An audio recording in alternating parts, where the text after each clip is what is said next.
यजुर्वेद का 35वां अध्याय, मंत्र संख्या 3। महर्षि दयानंद कृत वेद भाष्य के आधार पर विचार करेंगे।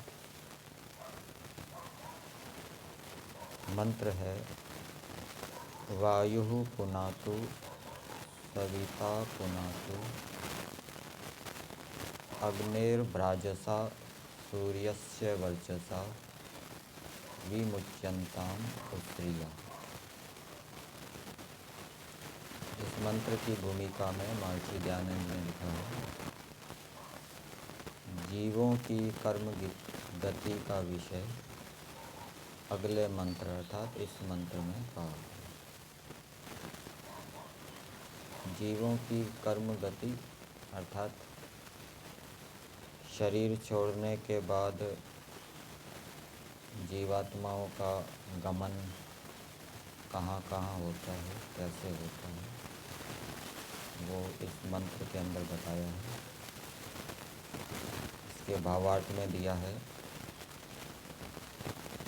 जब जीव शरीरों को छोड़ के विद्युत सूर्य के प्रकाश और वायु आदि को प्राप्त हो जाते हैं,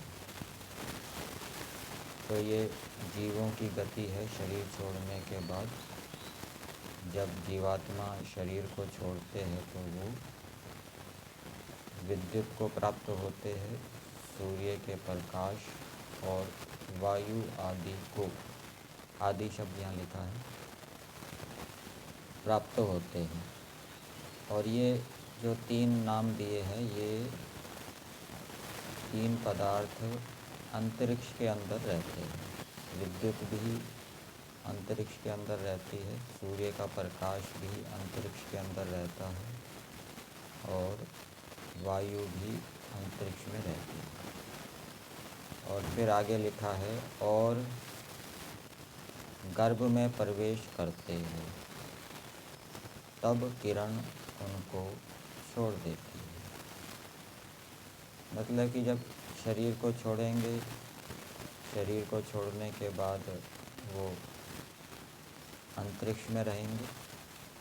अंतरिक्ष में सूर्य के प्रकाश के साथ, सूर्य की किरणों के साथ उनका संबंध रहेगा।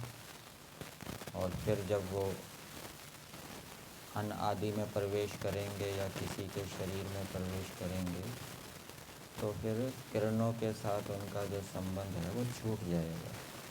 इसी को यहाँ पर लिखा है, तब किरणें उनको छोड़ देती है। इसको इस रूप में समझना चाहिए।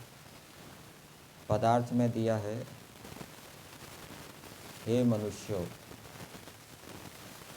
वायु पवन अग्नि बिजली की भ्राजसा दीप्ति से सूर्य के वर्चसा तेज से जिन हम लोगों को पवित्र करो। तो परमेश्वर ने ये पदार्थ बनाए हैं, ये पवित्र करने वाले हैं। वायु भी जगत को पवित्र करती है, शरीर को भी वायु पवित्र करती है। फिर बिजली की जो दीप्ति है, बिजली की जो चमक है, वो भी पवित्र करने वाली है। ये किस प्रकार से पवित्र करती है बिजली की चमक, ये विचारणीय है।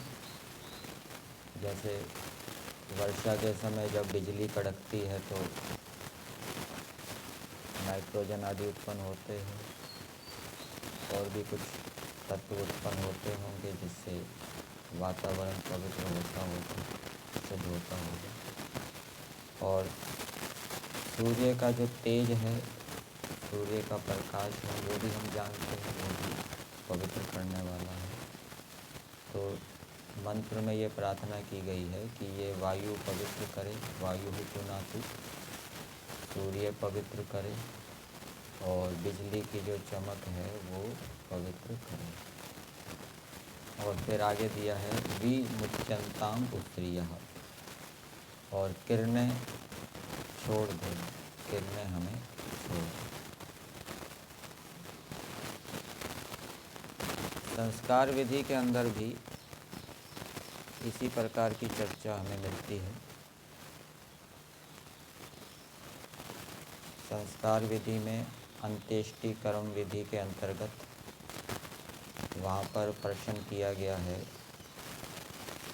कि मरण पीछे जीव कहाँ जाता है, तो वहाँ पर उत्तर दिया है यमालय को। यमालय किसको कहेंगे? यम के घर को।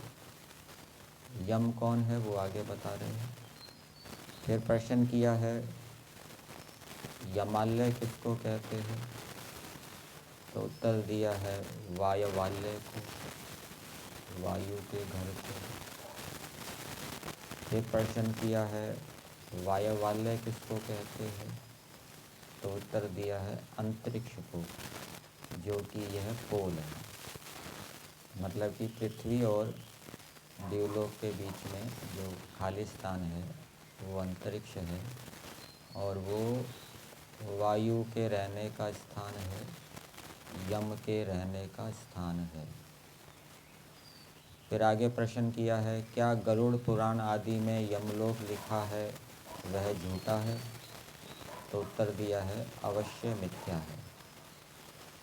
फिर प्रश्न है पुनः संसार क्यों मानता है, तो उत्तर दिया है वेद के अज्ञान और उपदेश के न होने से जो यम की कथा लिख रखी है वह सब मिथ्या है, क्योंकि यम इतने पदार्थों का नाम है।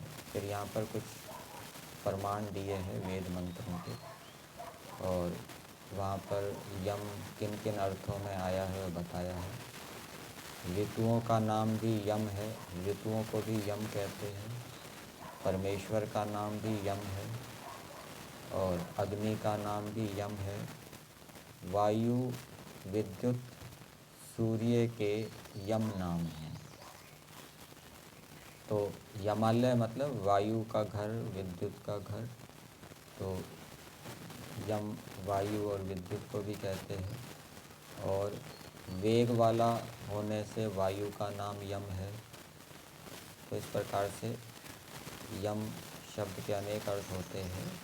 तो जीवात्मा शरीर को छोड़ने के बाद यमालय में रहता है, और वहाँ पर उसका संबंध विद्युत से, सूर्य के प्रकाश से,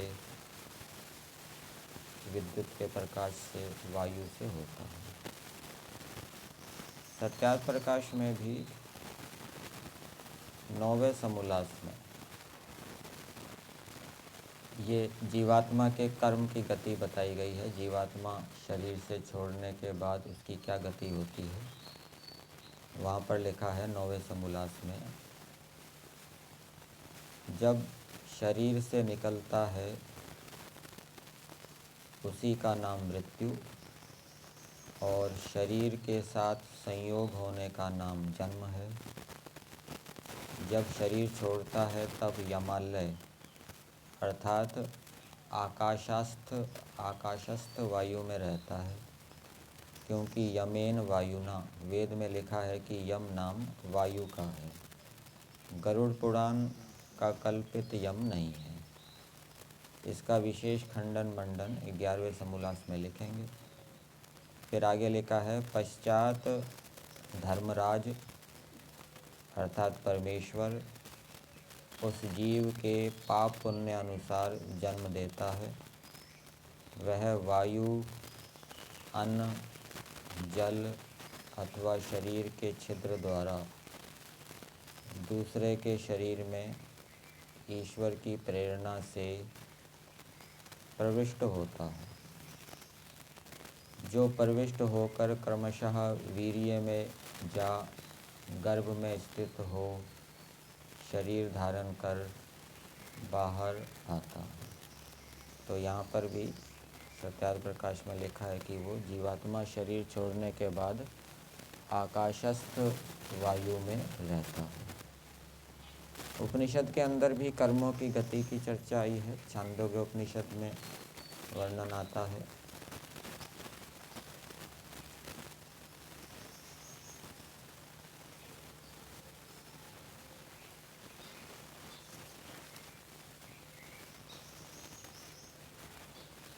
छांदोग्य उपनिषद में पंचम प्रपाठक 10वें खंड में बताया है।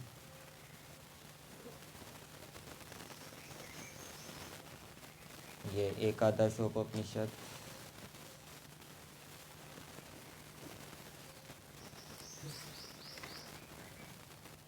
डॉक्टर सत्यव्रत सिद्धांत अलंकार इनका भाष्य है। तो यहाँ पर दिया है, मृत्यु के बाद आत्मा की गति देवयान, पितृयान एवं उत्तरायण दक्षिणायन मार्गों का वर्णन। तो इसी के अंतर्गत 5वें श्लोक में दिया है, उसका हिंदी में अर्थ दिया है और संस्कृत में भी श्लोक है।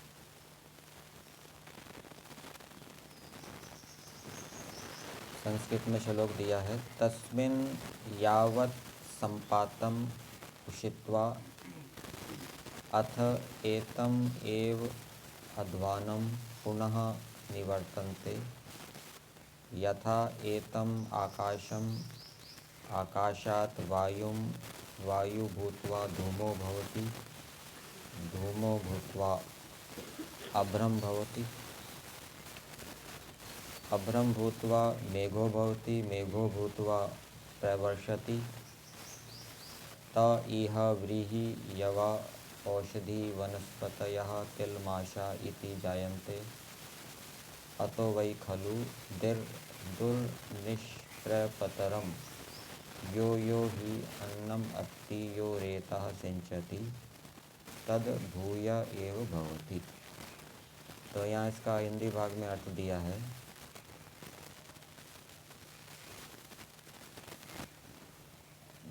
जिसके अच्छे कर्म होते हैं, सकाम कर्मियों की बात चल रही है।